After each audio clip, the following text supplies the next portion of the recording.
Hello student, welcome to our geography class. From last video, we started the third lesson, humidity and clouds. The name of our third lesson is humidity and clouds. In that video, we complete some points, geographical explanation, evaporation, humidity in the air, some experiments, then absolute humidity, relative humidity, and an experiment of pressure cooker. Then our next activity, take a glass with flat bottom. Second activity. To conduct this activity, we need to take a glass with flat bottom and some ice cubes. Now we shall put the ice cubes in the glass, after which we shall keep the glass in a room for 2 to 3 minutes.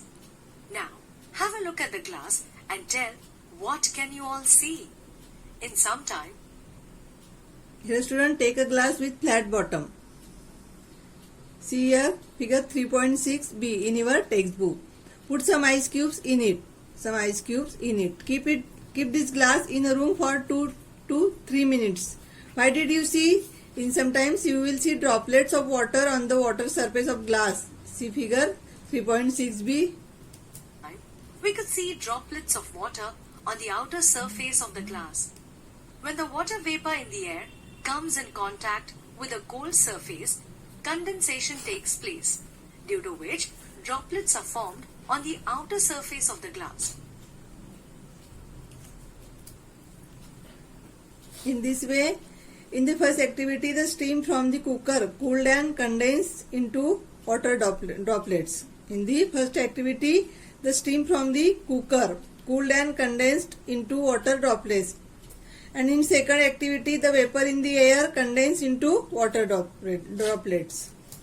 In the first activity, the steam from the cooker cooled and condensed into water droplets. Whereas, in the second activity, the vapor in the air condensed into water droplets. This is the process of condensation. Dew, frost and fog are the forms of condensation at the ground level. Whereas, clouds are a form of condensation at higher altitude. Now, think a bit and answer to my questions. During winters, when you exhale on the glass of your mirror, what happens? If you try to do this in summer, why doesn't this happen? During winters, the moisture holding capacity of air is low due to low temperature. Therefore, during winters, when we exhale on the glass of mirror, the condensation of water vapor present in the exhaled air takes place. As its effect, very thin water drops are found on the glass of mirror. During summer, the moisture holding capacity of air is high due to high temperature. Therefore, during summer, when we exhale on the glass of mirror, the water vapor present in the exhaled air gets absorbed in air. Therefore, no water drops are found on the glass of mirror. What will happen if the temperature of saturated air at 20 degrees Celsius drops to 10 degrees Celsius abruptly? If the temperature of saturated air at 20 degrees Celsius drops to 10 degrees Celsius abruptly, the relative humidity of the air will increase abruptly. Rise in the relative humidity will lead to condensation or sublimation of water vapor in the air. This in turn will lead to precipitation or snowfall. Let us now gain information of yet another form of condensation, clouds.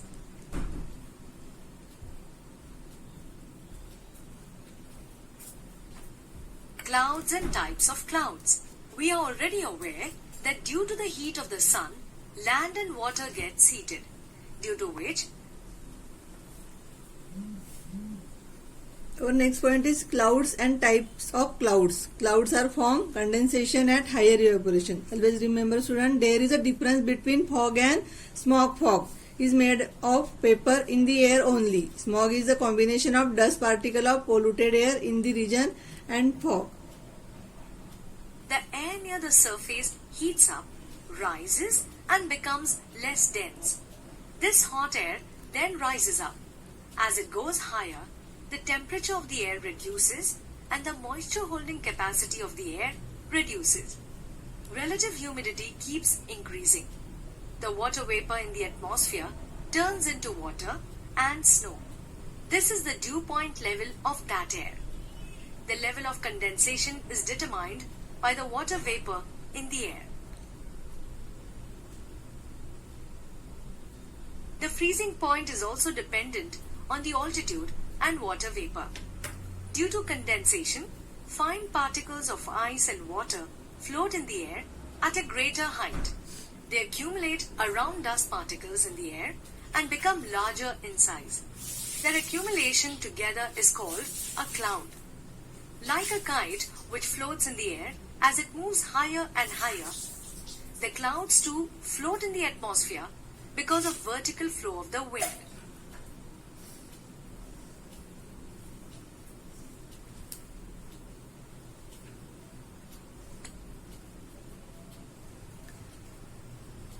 The level of condensation is determined by the water vapor in the air. Keep it in mind that the freezing point is also dependent on the altitude and water vapor. Because of condensation, fine particles of the ice and water float in the air at greater height. They accumulated around dust particle in the air because larger in size.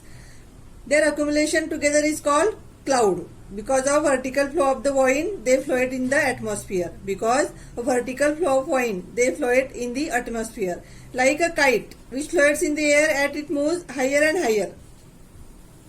Like a kite. Student, like a kite which floats in the air as it moves higher and higher, the clouds to float in the atmosphere because of vertical flow. Clouds are found at different altitude above mean sea level. Clouds are found at different altitudes above mean sea level. Clouds which form at greater altitudes are formed from very fine snow particles. The process of evaporation and condensation occur consecutively in the clouds. There is a constant movement of water and snow in the cloud. Specific type of clouds cause rainfall on Earth. The proportion of vapor is more near the Earth's surface. As we go higher away from the sea level, the amount of vapor decreases. Hence, the clouds at a lower altitude are larger in size, while the clouds at a higher altitude are smaller. We have just learned that clouds are a form of condensation at higher elevation. Condensation occurs around minute particles in the atmosphere.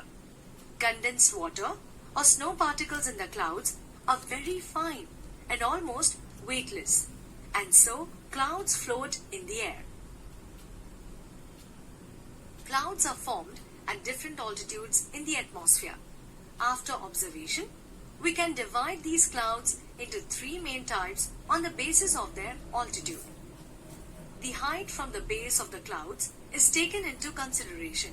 If the clouds are at an altitude of 7,000 to 14,000 meters, then they are considered as very high clouds.